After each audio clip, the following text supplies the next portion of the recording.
whatever God's will is for me and my family, if it's here in Indy playing of the year, then we'll be here. And if it's not, I'll be on a sideline somewhere.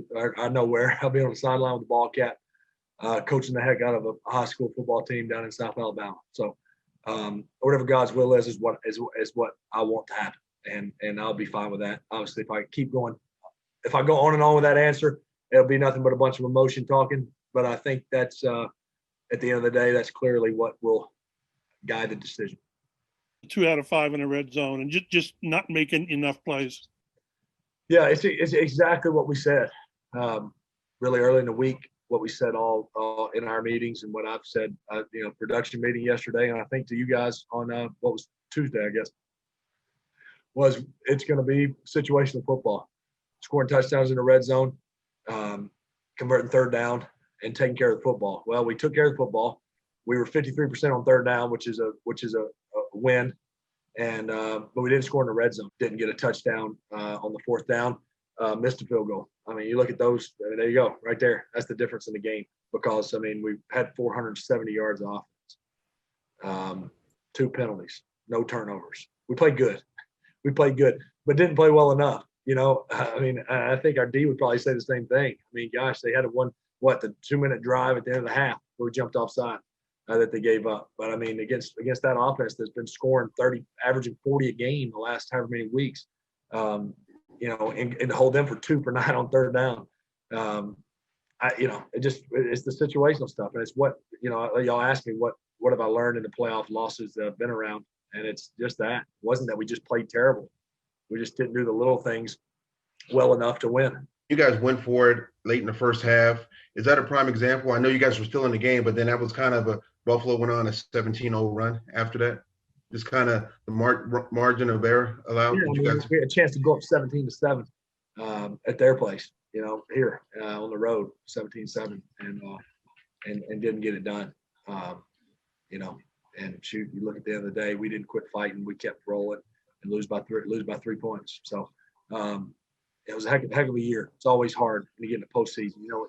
Teams I've been on when you've been eliminated early, with 2 or 3 weeks to go in the season, emotionally you're kind of prepped for that week 17 Sunday to come around and it be over. But we didn't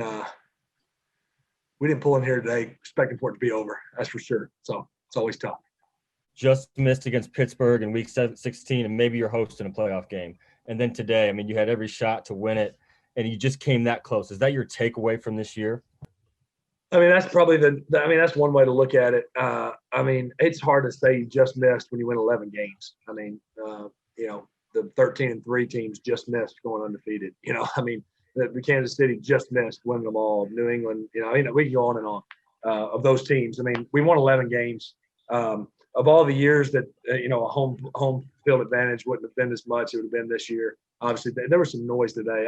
It's pretty impressive. If there was only 6,700 in here, it's pretty impressive, 6,700. But no, I mean, I don't think I look at that regular season as just missed. Yeah, we love to win them all. I mean, that's competition. That's sports. But today we did. Today we just missed. We just missed. We played well enough to win in so many ways. But like my dad always says, y'all have heard the phrase, almost doesn't count, horseshoes, hand grenades, whatever the phrase is. That's kind of what it was today. Right. How long does it take in the off season to kind of get over a tough loss like? I think usually midweek this week you start kind of, gosh, I mean, what are you going to do about it? You're not prepping for another team. It just feels weird. And then when next Saturday and Sunday rolls around, it kind of reopens the wound. And then when the next Saturday or next Sunday championship weekend rolls around, it reopens it. And then when the Super Bowl rolls around, it reopens it.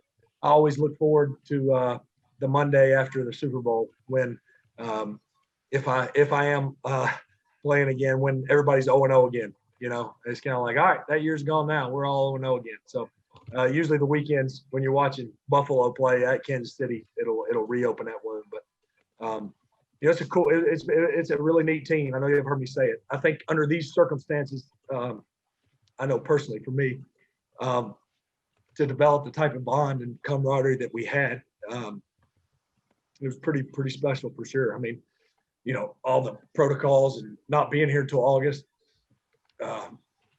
it was a heck of a team to be a part of. So certainly disappointing finish like this when you just believe it's the year, and I think that's the competitor in me. I've never not believed it was the year, but it was a special team to be a part of.